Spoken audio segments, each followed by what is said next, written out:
Good afternoon.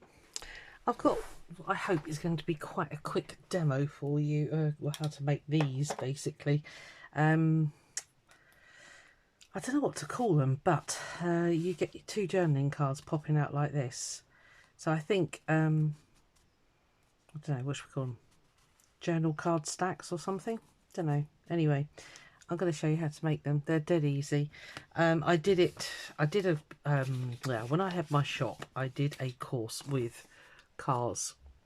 And this is the lady who designed this. This is not my idea, but it's taken from this idea where we made it with grunge board, which is this really thick stuff here.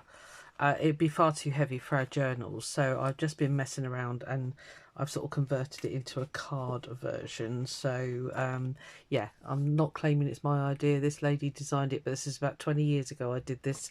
Whether she's still around or not, I don't know. Yeah, and it's, yeah, quite simply just, journal card holder. I don't know what to call it. I'll think of a name and I'll put it in the title. So I'll just slide that one back in there. So yeah, they're quite effective. On the page, this one here, I've made it slightly smaller. I'll tell you sizes in a second, because I want it to sit like that. Okay, this is going in my gel printed journal. I'm sort of gathering and making stuff for it, so I've made it slightly smaller so that it will fit on an A5 page like so. All right, you could potentially get another journal card down here. If you only glue those three sides, you'd get another one sliding in and out there, but I always worry it's going to fall out. I don't know why. It probably won't, but I always do. But yes, you can certainly get three. I mean, at a push you could put in four if you did another layer. Okay, but ordinarily, this one I've designed it.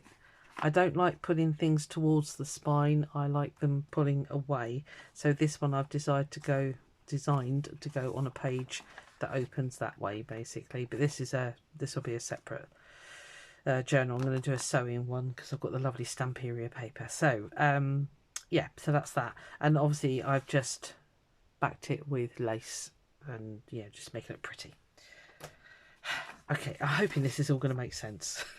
Why not? Right, now it's basically 3 layers. In screen, yes.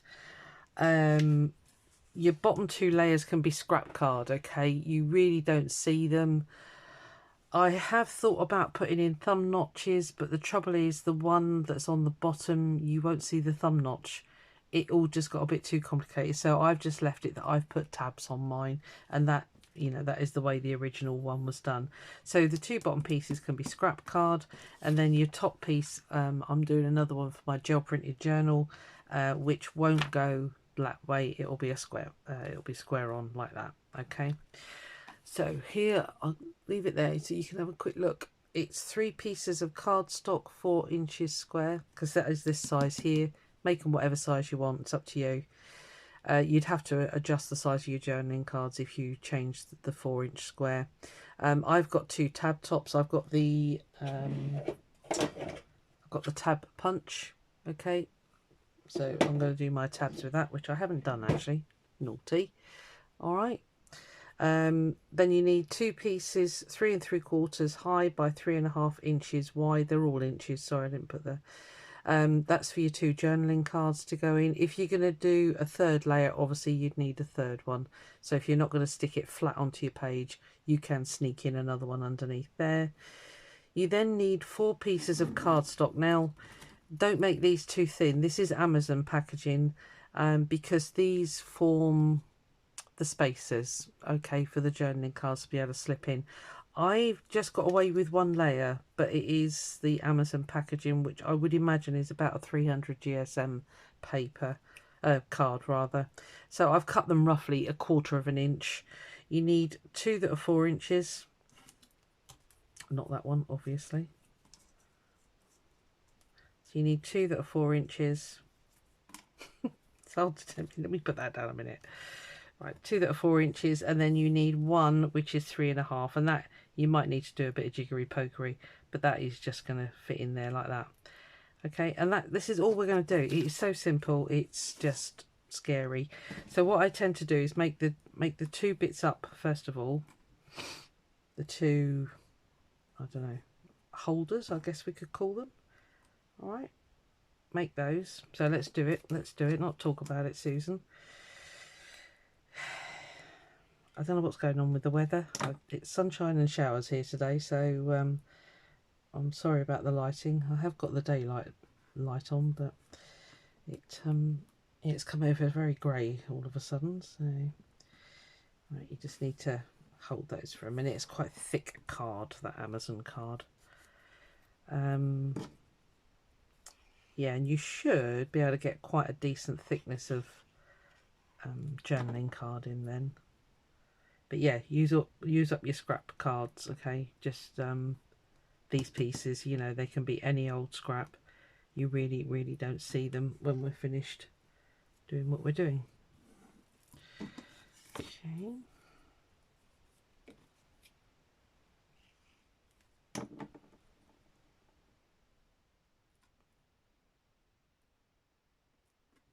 I just need to trim a slice off of there. It's slightly overhanging. You kind of want to get that U shape, but don't cut them too short, because technically you don't see these, but you kind of do on the side, because they make like your sandwich. All right, so you do see them, so don't leave a big gap. You want to get them as close to the edge as you can. So that's that one.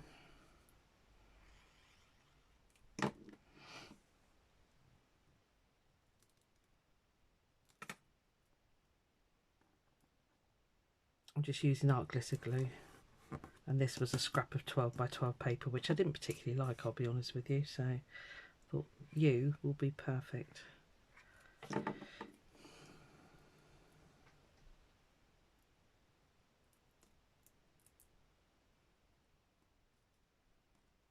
on, go down nicely.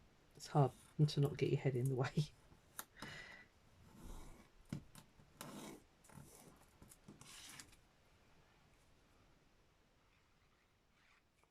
I'm not actually going to put the journaling cards in mine, because I just want this to be quite quick, and I haven't cut them because I forgot.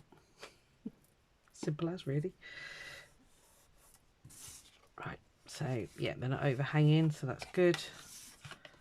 Not overhanging, all good. Right, so have them facing that way. Then you decide where you want your pocket, you know, your journaling cards coming out. I'm going to have one coming out from the top and out from the side. As I say, I don't like pulling things towards the spine of my journals. I think it makes it very awkward. So all you're going to do, you've got your two U's, stack them like that, okay?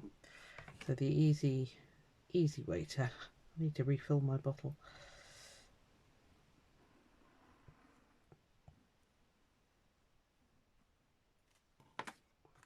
All right, so one that way, one this sideways, stack them up together and stick them together.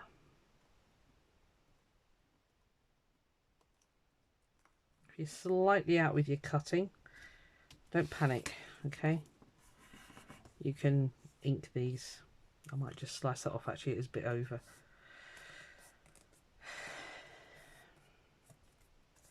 So just let that dry.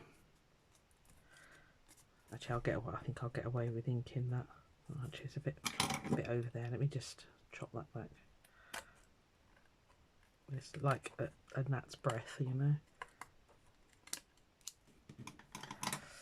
Okay, so we've got one that way, so that's our right way up.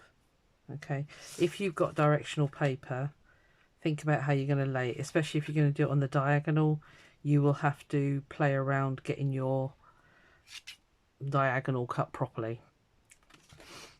I'm sure you know how to do that, but you don't need me to show you. If you do, let me know.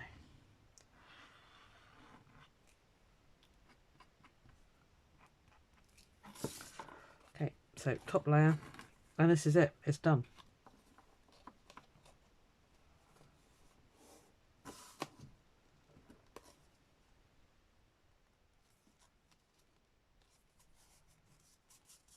If you're worried you're not going to place it properly, don't use something like art glitter glue, because that dries like within seconds. But yeah, you should be fine.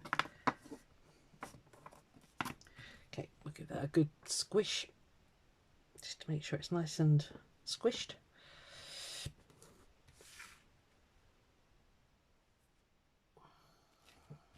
Okay, so now that's it, it's done, it's finished. It really looks good with a bit of inking around the edges, so if you're not an inker, don't worry about it, you know, obviously, but if you are an inker, now's your time to really go for it. I did that one in black, and that just really made that, you know, pop out. Really, really did. I might do this one in black, actually. That brown's hardly showing up. I think there's a lot of customizing you could do with this. I was thinking of doing my journaling cards using the envelope punch board and make little file folder type tabs. Yeah, you could use lace, ribbon. You just need to make sure it sticks quite flat, because otherwise it tends to get caught going in and out. Yeah, I kind of found that out my own way. You know, thinking, why wouldn't it go in? And then I realised that it's actually getting caught. So yeah, you just need to just play around with it, really. It's I think it's going to be quite effective in a journal. So yeah, I like that. I like the black, especially on gel prints. It really makes them, it frames them beautifully. I think that's about all I've got to say on it, really. Yeah, so I've got a couple of dummy ones here. So you've got one here, okay, and this is why you have the spaces. You can see they leave the little gap for the card to go in and out. But you see what I mean about them catching? This is, let me just see if I can show you. It's catching here. That's what I was thinking with the punch board. I mean, it's not a biggie, you just pop it in or really, really glue it well around the edges. But I was thinking, I say, with the punch board, if I do mini file folders, that'll be great. So you haven't got to worry about them touching inside, because they've got their own little compartments to slip into. So there we are. Yeah, I say, when you stick it down, you could potentially leave this open. Depending on which way your page is going. So if it's going that way, I personally wouldn't put one here.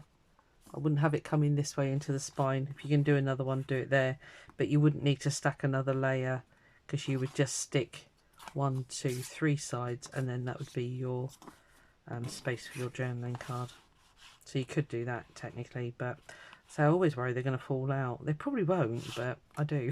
So if you're having it on a page, like an inside page as such, I would turn it that way. Again, not having it pull out this way. So, and then obviously decorate to your heart's content. This is the Sizzix die, which I've now buried. Let me just quickly run through. Yeah, I used cork. This is the X-Cut cork. Cuts beautifully on the Sizzix, no problem at all. And then the two dies I used are that Sizzix die, which is the Butterfly Duo. That way, Susan. Which comes with a matching embossing folder. So all I did was cut the butterflies with the cork, and then I thoroughly inked my embossing folder, placed the butterflies.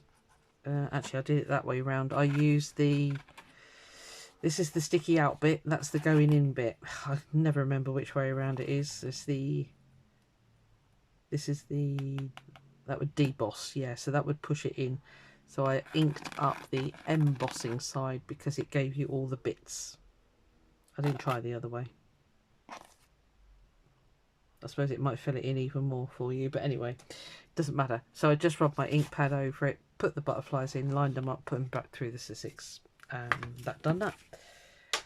I don't think there's anything else I need to tell you. Yeah, that's it. Right, let me give you the measurements one more time. Stand up, make sure you can read them. Okay, I say the 4-inch, it's up to you.